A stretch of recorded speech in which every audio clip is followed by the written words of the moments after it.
Monsieur, bonjour. Bonjour à tous. C'est la revue Les Grandes Unes. Nous sommes mercredi, c'est le 3e jour de la semaine. Avec nous également sur ce plateau, nos invités qui vont être là pour commenter, analyser et même décrypter l'actualité telle que traitée par la presse. La nouvelle expression parle de l'invité, un diplomate ivoirien, parle à Paul Biya. C'est à lire en page 8 et 9 de ce numéro disponible dans les kiosques ce matin.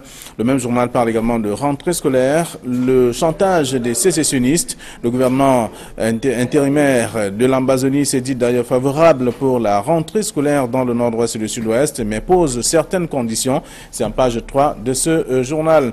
Le journal parle également de la Ménois avec les sécessionnistes dans leur piège, qui sont tombés en tout cas dans leur propre piège. Ils peinent désormais à s'approvisionner en denrées de première nécessité et à se soigner après avoir incendié le centre de santé et même le marché de Fondenera qui servait leurs frères du Lébialem. C'est en page 3 du journal disponible ce matin. Et puis on parle de crime à Yaoundé. Un enfant assassiné par sa mère. Première révélation de l'enquête ouverte par la gendarmerie après la découverte d'une tête coupée donc dans une poubelle. En page 2 de ce journal. Voilà donc également dans les kiosques aussi, on retrouve l'Œil du Sahel qui parle de la présidentielle 2018 dans le Grand Nord. Les alliés de Paul Biya invisibles sur le terrain. C'est également un titre à découvrir. Et puis on parle toujours de l'extrême nord à Tangandi qui rend visite aux repentis de Boko Haram en page 4. Ce sont des informations à lire si vous faites un tour dans les kiosques ce matin. Et puis, on va retrouver un autre journal, Info Matin, qui est dans les kiosques qui s'intéresse à autre chose, parlant de la présidentielle 2018. Les Bamboutos mobilisent 84 millions de francs CFA pour la campagne de Paul Biya. C'est ce qu'on lit également dans le journal. D'autres informations sont aussi à découvrir ce matin. Et puis, dans les kiosques aussi, on va retrouver le soir hebdomadaire qui parle de déstabilisation, cambriolage, imaginaire chez le ministre de l'Éducation de base. C'est à lire dans l'article en page 7. Le journal parle également de l'affaire des 45 milliards de francs CFA pour 9 km de route. C'est une vérité qui éclate à découvrir, parlant notamment de Nganou Messi, c'est le ministre des Travaux publics. C'est dans le journal Le Soir hebdomadaire ce matin. Et puis, Diapason parle du ministère des Finances vers un vaste déploiement du personnel dans ce département ministériel. 10 ans après la mise en place de l'organigramme, rien n'a été respecté. Aujourd'hui, le ministre Louis-Paul Moutazé voudrait donc changer les choses avec un nouveau système et peut-être aussi procéder à la nomination de ses responsables dans ce département ministériel. C'est dans le journal Diapason de ce matin. Le journal parle également de la CEMAC qui se mobilise pour une rencontre des chefs d'État, une rencontre de crise justement pour essayer d'élucider toutes les questions qui concernent la finance au niveau de la CEMAC et dans la plupart des pays de la zone CEMAC. C'est à découvrir également dans le journal ce matin. Mutation s'intéresse au transport interurbain et parle de voyager, donc un véritable calvaire depuis le début du mois d'août. Il est difficile pour les usagers de trouver en tout cas un véhicule dans les petites agences de voyage parce que les véhicules sont rares et il y a affluence à tous les niveaux. C'est un dossier à lire. Le même journal parle également de la CAN 2019. Ahmed revient, Ahmad plutôt revient donc à la charge. Il parle notamment des infrastructures qui ne sont pas encore achevées au Cameroun et met de la pression au gouvernement. C'est à découvrir dans l'autre article proposé par le journal Mutation en page 15 de ce matin. Le journal Le Quotidien de l'économie parle d'autres choses et parlant de bataille, des manques dans le secteur des mototaxis au Cameroun. Il y a plusieurs marques finalement, mais qui viennent d'où? Et ce sont quelques questions, mais les réponses sont également à lire dans le dossier proposé par le journal Le Quotidien de l'économie de ce matin, qui s'intéresse aussi au crédit scolaire. Qu'est-ce qui fait véritablement problème? Plusieurs personnes ou personnalités ont été écartées de l'opération, ceux qui ont déposé d'ailleurs au niveau des banques les demandes de crédit scolaire. C'est à lire dans le même journal disponible ce matin. Et puis le journal Repère parle de la crise anglophone dans le nord-ouest et le sud-ouest. Ce qui tire d'ailleurs les ficelles au sein de l'administration américaine sont déjà connus selon le journal, mais des personnes qui vont être donc interpellées à tout moment. C'est à lire dans le journal Repère disponible ce matin dans les kiosques aussi. Alors on va retrouver le quotidien Le Jour qui parle de santé, ce que les candidats à la présidentielle proposent. C'est également l'un des titres également à lire dans le journal. Il s'intéresse plus aux femmes enceintes. Pourtant, il y a également des hommes aussi qui doivent être pris en charge, selon notamment le journal Le Quotidien Le Jour, et même les enfants. C'est dans le numéro de ce matin. On parle de l'administration avec le calvaire du service public. C'est dans le numéro disponible ce matin. Et puis, on va terminer avec Cameroun Tribune qui est dans les kiosques qui parle du sommet du Forum Chine-Afrique. Paul Biya en route pour Pékin. C'est ce qu'on lit également dans le numéro de ce matin, avec notamment le schéma, son départ de Yaoundé Yaoundé pour Pékin, et c'est à découvrir donc dans le journal Cameroun Tribune. Voilà ce que la presse nous propose. Fonga. Pas Fonga. Evia, bonjour. Bonjour Flavien, bonjour à Idriss qui est sur ce plateau. Bonjour également à tous ceux qui nous regardent à la maison. Voilà, merci d'être avec nous. Bonjour Idriss Issa. Bonjour Flavien, bonjour à tous les téléspectateurs. On peut vous appeler Nelson Rescapé, parce que vous sortez des griffes de la gendarmerie à Ezeka. Non, bon, pas Ezeka, Ngogma Poubé, qui est le chef de l'arrondissement de Boum-Yébel. Vous savez, lorsque vous prenez le national numéro 3, l'axe Lo, Douala Yaoundé, il y a le carrefour célèbre Boum-Yébel, qui est tout simplement un quartier de Ngogma Poubé. Donc, c'est pour une affaire de... En fait, apparemment. Oui, en fait, vous avez joué votre rôle de journaliste. Il se trouve qu'au Cameroun, on ne voudrait plus que le journaliste fasse son boulot. C'est-à-dire que le journaliste ne peut pas être témoin d'une injustice et laisser faire, alors qu'on sait que le journalisme doit défendre la veuve et l'orphelin. Donc moi je pense que j'avais à faire ce que j'ai à faire, et il se trouve que le gendarme, ayant constaté qu'il était pris en flagrant délit de corruption, pendant une vingtaine de minutes, dans ce poste où on voit les motos passer, Flavien, 40 motos, 500 francs, 1000 francs de voiture, on n'identifie personne, on ne contrôle rien, et c'est le même random tous les jours. Et vous captez cette image. Pendant ce temps, vous êtes bloqué sur une moto parce que ce jeune homme qui me transportait, j'étais son premier client. Il n'avait pas les 500 à payer. Et on a perdu 30 minutes à ce poste de contrôle pour rien. Je peux le dire parce qu'on ne lui demandait rien, on demandait juste 500 francs. Alors moi, je les ai piégés. J'ai pris 500 francs, j'ai donné au jeune homme pour qu'il paye. Et ils l'ont pris, au vieux sur les tous. Et malheureusement pour eux, ça a été capté en image, et c'est là où ils ont décidé de me mettre la main dessus pour... Alors, c'est ça qui fait problème, justement. Alors, donc, également dans la presse ce matin, on sait qu'il y a encore la corruption, même si on sait que la CONAC continue de faire son tapage à tous les niveaux dans les services publics. On observe ce qu'il affiche, des messages à tous les niveaux. Pas de véritables changements. Flavien, je pense que la volonté de lutter contre la corruption n'est pas, je ne voudrais pas dire qu'elle n'est pas réelle, mais du moins elle n'est pas convaincante, parce que quand vous allez dans la salle de santé, vous dites, il est écrit payer tout frais à la caisse contre un reçu. Sauf que c'est la fois que vous injectez, vous prenez 1000 francs. Ou bien quand vous avez fait votre certificat, votre certificat médical, la dame qui dit que c'est 1500 francs, c'est chez ça que vous versez. Auquel cas vous n'aurez pas. Pourtant, elle n'est pas la caisse. Donc ça dit qu'il n'y a pas une volonté réelle de lutter. Tous ces organismes sont créés, c'est vrai, peut-être font le travail. Sauf que peut-être le mal est tellement grand que le pansement est insignifiant au moment où ils sont en train de parler.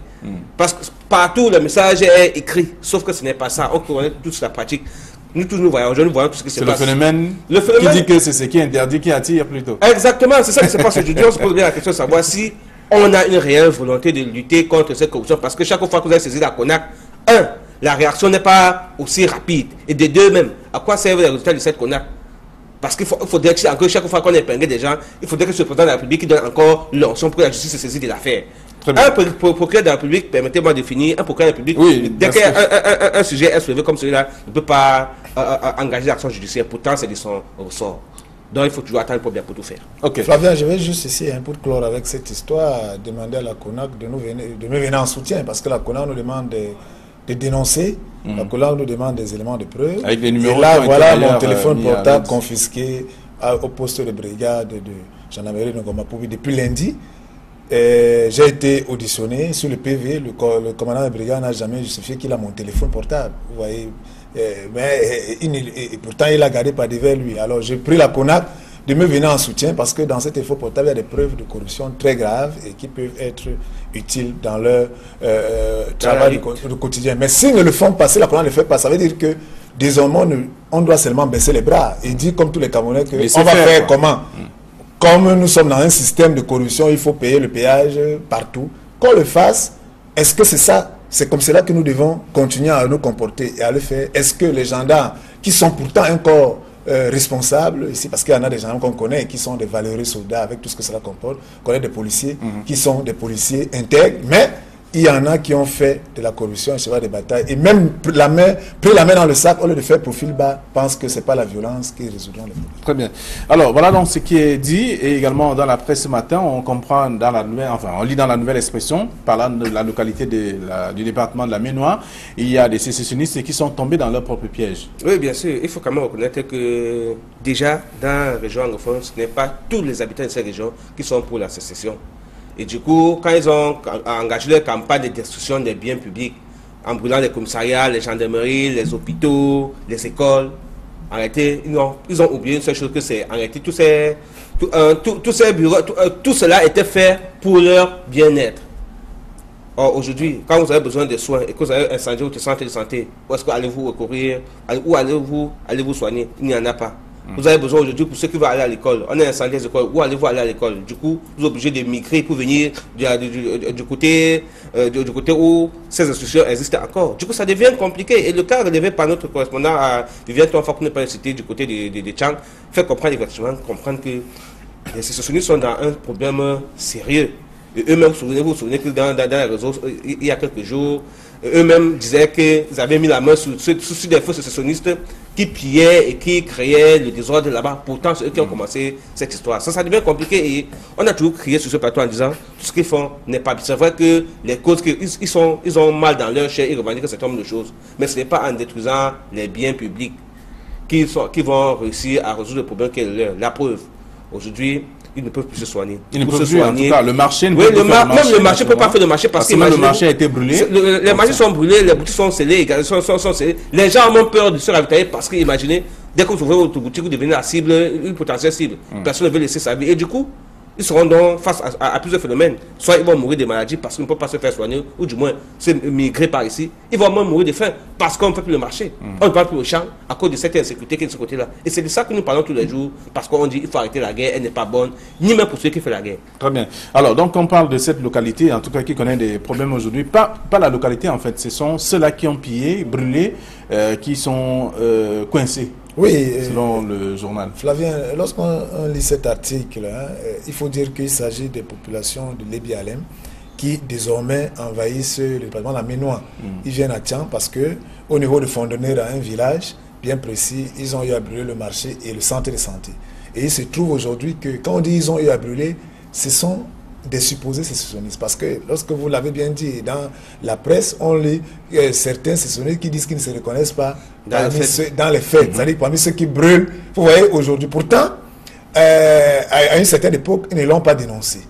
Aujourd'hui, et même dans au niveau de la rentrée scolaire, toujours dans la nouvelle expression, on lit comment les sécessionnistes ont organisé un débat sur les pages Facebook. Oui. Et ils ont posté, ils sont d'accord. Voilà, maintenant ils disent qu'ils sont d'accord pour la rentrée scolaire, pourvu qu'on ne donne pas. Donc vous voyez, c'est pour ça qu'on dit que le chantage des sécessionnistes, pourvu qu'il n'y ait pas de cours en français dans ces écoles anglophones. D'un, et de deux, ils disent que les parents sont libres d'envoyer les enfants à leur risque. En fait, c'est entre parenthèses, à leur risque et péril, parce que ils ne répondent pas de la sécurité. Donc vous voyez qu'ils disent une chose, ils sont contre. Et face à cela, quelle peut être la réaction des populations dont ils se disent être les porte-parole, dont ils se disent défendre, dont ils disent défendre les intérêts des populations du Nord et du Sud. Donc je pense qu'aujourd'hui, c'est le réveil de la médaille.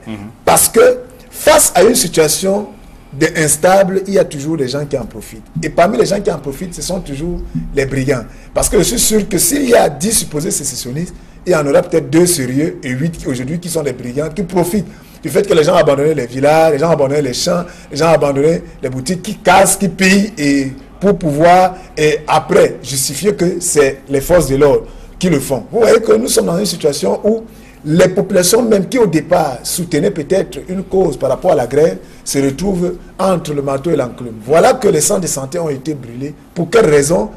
Vous voyez que c'était une erreur fatale. Désormais, tu es malade, après de 40 km, il faut quitter de ton département, de ton arrondissement pour aller dans un autre département pour te soigner.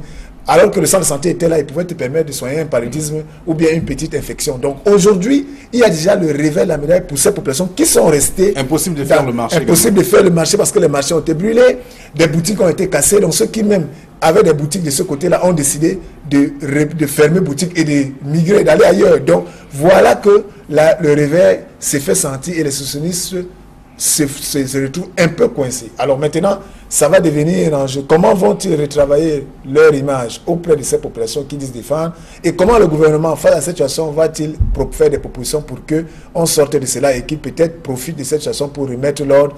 Voilà l'enjeu et l'équation à résoudre. Très bien.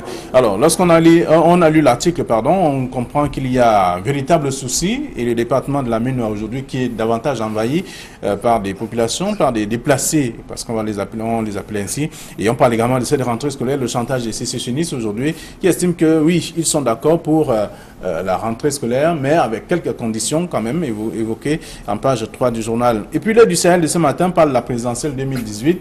Dans le Grand Nord, les alliés des Biya qui sont invisibles sur le terrain. Ils disent, il y a certains qui disent de supporter l'homme, mais pas le parti.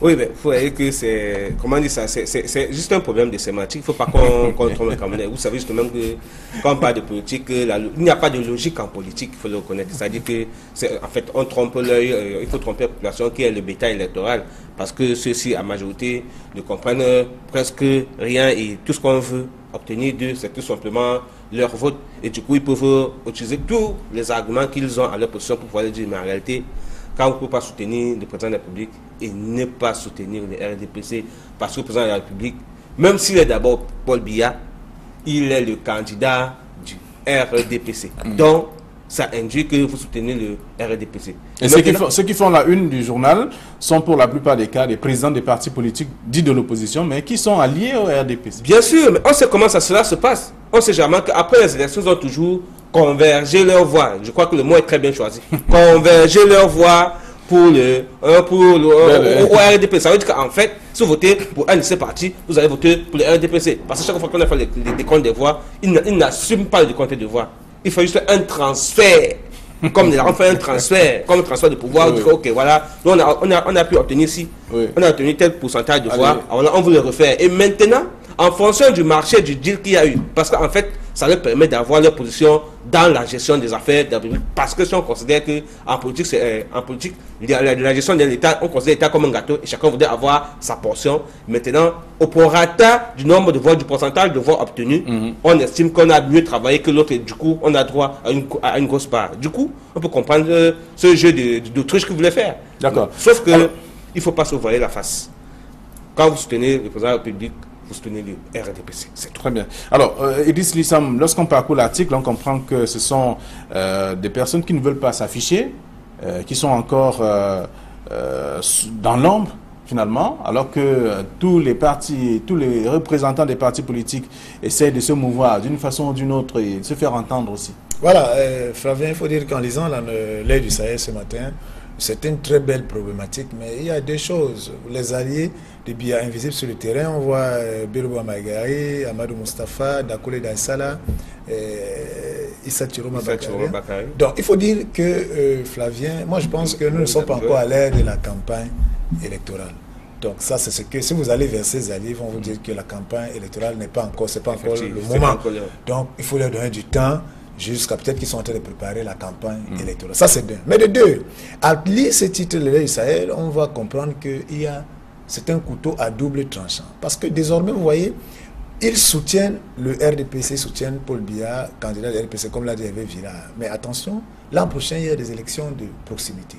Il y a des élections législatives et municipales. On voit que ces leaders de l'opposition ont choisi leur siège à eux. C'est-à-dire qu'ils ne sont pas dans une dynamique de prendre en compte les problèmes que vivent leurs militants et les populations de ces grands noms dont ils disaient représenter. Ça, c'est d'un.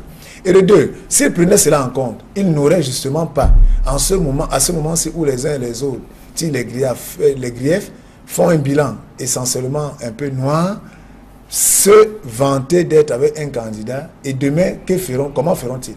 Alors, les populations comprendront, et les électeurs comprendront qu'il faut voter l'original et non la copie. Ça veut dire quoi? Comme ils sont de la majorité présidentielle, danger pour eux, aux municipales législatives, parce que, au lieu de les voter comme conseil municipal, je pense qu'on votera d'autres, de nouveaux leaders qui vont naître, non, parce que ces mêmes gens qui sont là depuis 1992 et qui n'arrivent pas à influencer et qui veulent toujours seulement, eux, avoir des postes ministériels.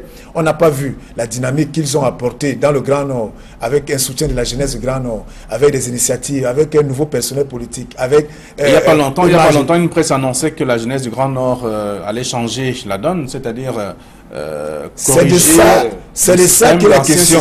C'est de ça qu'il est la question aujourd'hui. Donc, comme ils n'ont pas montré pendant de 92 à aujourd'hui qu'ils étaient pour un renouvellement du personnel politique, pour un soutien aux difficultés des Grands Nord, c'est-à-dire qu'eux aussi fassent leur bilan. Parce que les électeurs du Grand Nord voteront soit le RDPC pendant les élections municipales ou voteront de nouveaux leaders parce qu'eux, ils sont avec le RDPC. C'est de ça qu'il est question. C'est cet enjeu. Donc aujourd'hui, ils sont dans de ce jeu. Et Hervé Villard disait plutôt que maintenant, c'est une question de malignité politique.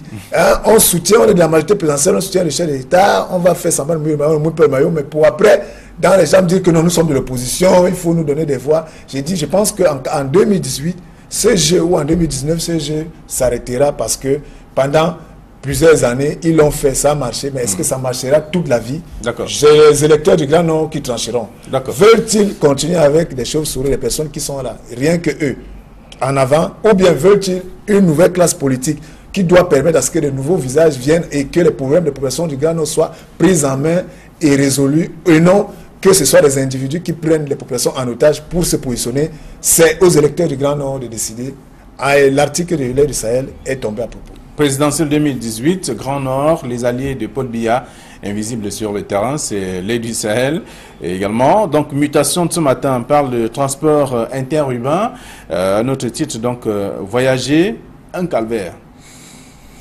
C'est la rentrée, on sait. C'est la rentrée. Les agences de voyage, il y a non seulement un problème de manque de véhicules, il y a un problème d'état des routes, parce que les routes du Cameroun ont gâté presque tous les véhicules.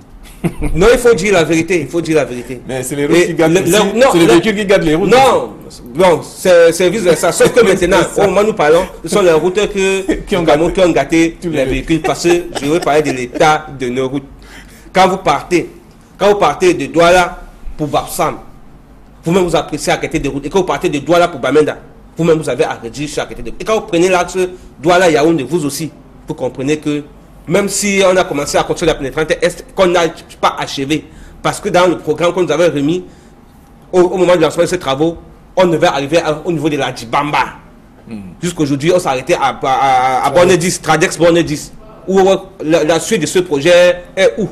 On ne nous dit plus rien. Pourtant, ça fait partie des grands travaux qu'il fallait réaliser avant la CAN 2019 qu'on est censé accueillir. Vous comprenez donc, et quand vous voyez même l'étroitesse de la route, avec tout ce qu'il y a là-dessus, vous comprenez que voyager au Cameroun, c'est une gageure. Il faut batailler dur pour pouvoir y arriver. Parce que à côté de l'insécurité, à côté de la mauvaise qualité des routes, et même des véhicules, quand vous arrivez à destination, vous soufflez. Parce que vraiment, c'est un parcours de combattant. Il faut faire le signe de croix. Non, pas seulement le signe de croix. Ben, il faut même s'enrouler la tête pour dire merci à Dieu parce que c'est pénible. Et aujourd'hui, on revient des vacances. Pourquoi on voyage avec les enfants? Vraiment, c'est compliqué, Flavien. C'est très compliqué. Du coup, on va boucler sur ce plateau. On va quand même tout simplement dire que nous sommes à l'heure d'une élection présidentielle très importante qui permet aux populations camerounaises de choisir celui-là qui pourra construire et développer ce pays. Donc, vraiment, vous parlez comme les prélats, en tout cas, qui demandent... Oui, avant que les prélats ne parlent. Je pense que les prélats ont parlé très tardivement parce qu'ils devaient commencer à rappeler aux uns aux autres qu'ils devaient s'inscrire massivement sur la liste électorale. Je crois que cette sensibilisation avait commencé au sein des églises, au sein des chapelles. C'est tellement que là où le message passe davantage. Certains l'ont fait, de toute façon. Là où le message passe davantage, c'est tellement qu'on ne sera pas seulement à 6 500 millions d'inscrits, on serait passé à 12 millions et qu'on devait avoir un nombre d'inscrits important et pouvoir influencer la donne au jour des élections. Donc aujourd'hui, c'est bien de le faire. Mais maintenant, pour dire, il faut que le Cameroun change, il faut certainement qu'il y ait une nouvelle vision pour permettre qu'on puisse avoir des bonnes routes. Sinon, comme le dit Mutation, ça fait de plusieurs années que l'on souffre. Et vous savez, même si quelqu'un a dit que la route ne tue pas au Cameroun, c'est nous qui tuons, c'est les routes qui nous tuent aujourd'hui. Voilà. Alors donc, véritable calvaire, comme on parle, d'ailleurs le titre de Mutation, parlant de ces voyages, et aujourd'hui avec la rentrée scolaire, il est vraiment difficile de pouvoir avoir une place dans un véhicule. Oui, c'est un reportage de Mutation, Flavien, qui est actuel, parce qu'il faut dire qu'aujourd'hui, vous arrivez dans une agence de voyage à 6 h, vous partez à midi. Vous arrivez à midi, vous voyagez à 19 h. C'est-à-dire que les agences de voyage n'ont pas la sincérité, par exemple, de vous dire à quelle heure vous partirez, mais ils vendent les billets et vous devez attendre et amasser dans ces agences, surtout d'autres, certaines qui ont des terminaux, d'autres qui n'en ont pas. Donc vous pouvez imaginer ce calvaire. Et alors vous voyez, c'est pour cela que la problématique du transport chez nous, Flavien, et nous sommes en période électorale, et quand Mutation fait un reportage de ces gens, ça nous permet de dire qu'est-ce que les candidats proposent. Alors nous continuons avec des agences de voyage qui tantôt sont fermées, ne sont pas fermées, qui ne sont pas aidées. Alors nous continuons à voyager. Parce que ici on parle du calvaire. Le calvaire d'abord d'avoir une place et de quitter la ville où vous êtes pour l'autre ville. Ça c'est d'un, sans parler du calvaire du parcours. Donc ici c'est d'abord le calvaire. Alors, parce que nous devons arriver dans un système où normalement les agences de voyage doivent dire aux clients, aujourd'hui nous avons 10 voyages, les 10 voyages sont pleins, vraiment on est désolé, ou bien vous payez pour demain, allez voir. C'est ça que les questions. Mais on voit que personne n'est sincère, on est comme ça. Et c'est pour ça que vous verrez que toutes sortes de bus, de cars de transport est mis en route. Même ce qui était mis de côté, on va réchauffer on paye, les voyageurs payent les titres de transport et tant pis si vous n'arrivez pas, s'ils tombent en panne, après 100 km, vous subissez tout ce que cela veut dire. Donc je vous assure que voyager aujourd'hui c'est un calvaire incroyable. Regardez la masse des gens, mais ça aussi, le reportage de Mutation doit permettre aux téléspectateurs qui le regardent, aux lecteurs des journaux de savoir qu'attention, c'est la rentrée, il ne faut pas toujours rentrer à la veille de la il faut organiser les vacances. Il faut voir, parce que nous le voyons ailleurs, on est content de voir la télé, comment ça se passe. Il faut organiser les vacances. Dites-vous, je dois rentrer 10 jours avant, 5 jours avant, un mois avant. C'est de ça qu'il est question. Parce que cette reportage d'invitation nous invite désormais à savoir que nous devons organiser nos vacances et le retour des vacances. Pour ce faire, il faut que les agences de voyage, de transport aident les citoyens à pouvoir organiser cela. Pour que quand vous prenez votre titre de transport, vous pouvez être en mesure de dire que je rentre tel jour et ce sera à telle heure et que ce jour-là, l'heure précise, il y a le cas de transport, vous venez, vous prenez votre car et vous... Donc ça, c'est la professionnalisation du transport de voyageurs qui se pose. Et ça, c'est... On est victime en août, septembre, on est victime en décembre. Alors, autre chose, Flavien, pour revenir sur ce, il faut quand même dire que on peut vivre ce genre de choses chez nous parce que le transport au Cameroun est pauvre. Si à majorité c'est le transport par route qu'on l'on fait alors qu'on n'a pas développé d'autres moyens de transport, vous voyez que s'il faut passer par les airs, c'est réservé à certaines classes parce que les Camerounais, à majorité, personne, en fait, du moins il est difficile pour les Camerounais moins de s'offrir un billet d'avion pour partir de Douala pour Yaoundé. Beaucoup le font, mais parce qu'ils sont dans une classe, ils sont dans la classe la plus élevée, ils ont les moyens. Or, aujourd'hui, c'est difficile. Le village peut serrer le cœur, ou ça vient de repos, serrer le cœur et le faire passer une urgence à faire, mais il ne peut pas le faire tout le temps. Écoutez, parce qu'on n'a pas je le fais aisément. Oui, d'accord, merci de vous vendre ce plateau, c'est pas grave. Mais parce qu'on n'a pas tous ces moyens. C'est un problème financier également, et même de développement. En plus, même si on avait les moyens de le faire, on n'a pas développé les aéronefs, les aéroports, parce que dans tous les parties du Cameroun. Ça fait un problème de développement, de construction de nos moyens de transport. Hier, on utilisait encore, depuis la catastrophe des ECA. Depuis la catastrophe des ECA, avec le train de... Bon, on comprend que c'est compliqué. Vous comprenez donc que ça vient, il n'y a plus... C'est devenu compliqué, on ne peut prendre que la route. Du coup, c'est tout fait de ce côté-là. Il faudrait penser de plus d'autres moyens de transport, et certainement que les différents candidats aux élections présidentielles ont certainement cette politique dans leur différents programmes pour que, au lendemain du 6 octobre, que le calvaire à la prochaine rentrée 2019, qu'on puisse plus en train de vivre ce genre de choses. Très bien. Ils vont aussi parler de la santé, comme propose, comme dit le quotidien de jour. Mais bien sûr. De ce matin, santé, ce que les candidats à la présidentielle proposent, même s'ils s'intéressent davantage aux femmes enceintes, alors qu'il y a aussi les hommes qui doivent être pris en charge. Donc ça fait aussi un autre souci. Oui. Bon, mais maintenant... oui. Je voulais juste parler de santé par rapport au quotidien le jour qui essaie d'analyser un peu ce que les différents candidats proposent. Je vais tout simplement dire ici qu'il est important que l'opération 15% consacrée à la santé sur le budget soit appliquée. Quel que soit le président, futur président élu, qu'il soit le président actuel ou bien les 8 autres, celui, il faut que cela soit, que ces candidats, ces 9 candidats prennent l'engagement. Parce qu'on ne peut pas avoir un budget. Et selon des conventions signées sur le plan international, le Cameroun a ratifié ces conventions pour dire que nous devons, si nous avons un budget de 100 francs, consacrer 15 francs à la santé. Est-ce que c'est fait? On n'est même pas à 5%, Flavien. On n'est même pas. Et on n'a pas vu comment on a même évolué sur l'année pour dire que bon, c'est vrai, on peut pas arriver à 15% tout d'un coup, mais est-ce qu'on est parti de tel pourcentage à tel autre? C'est de ça qu'il est question. Et j'ai l'impression que les autres candidats, tous les candidats n'ont pas pris, ne prennent pas cela en compte. Il faut qu'ils prennent, ils s'engagent à nous ramener le budget de l'État 15% consacré à la santé. Au-delà des problèmes d'assurance maladie, au-delà de tout ce qu'on dit sur la PHA et tout ce qu'on veut faire, mais si les 15%, par exemple, de 4 500 milliards aujourd'hui sont consacrés à la santé, vous pouvez imaginer que ça va nous permettre de résoudre plein de problèmes sur le plan de la santé. Très bien. Oui, et juste il faut dire que c'est quand on vient sur le plan de la santé, on constate justement que les Camerounais sont très mal lotis. Beaucoup meurent parce qu'ils n'ont pas le moyen d'aller se faire soigner.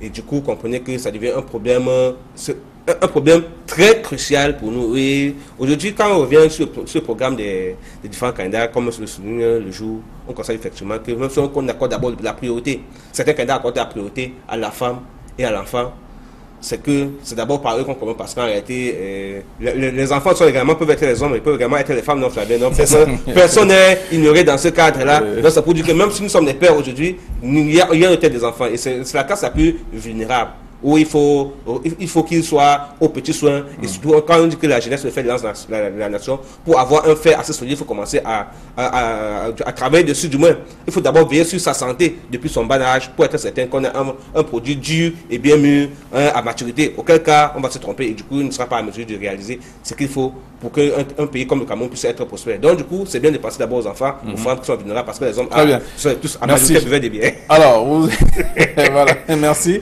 Merci donc à vous, chers messieurs.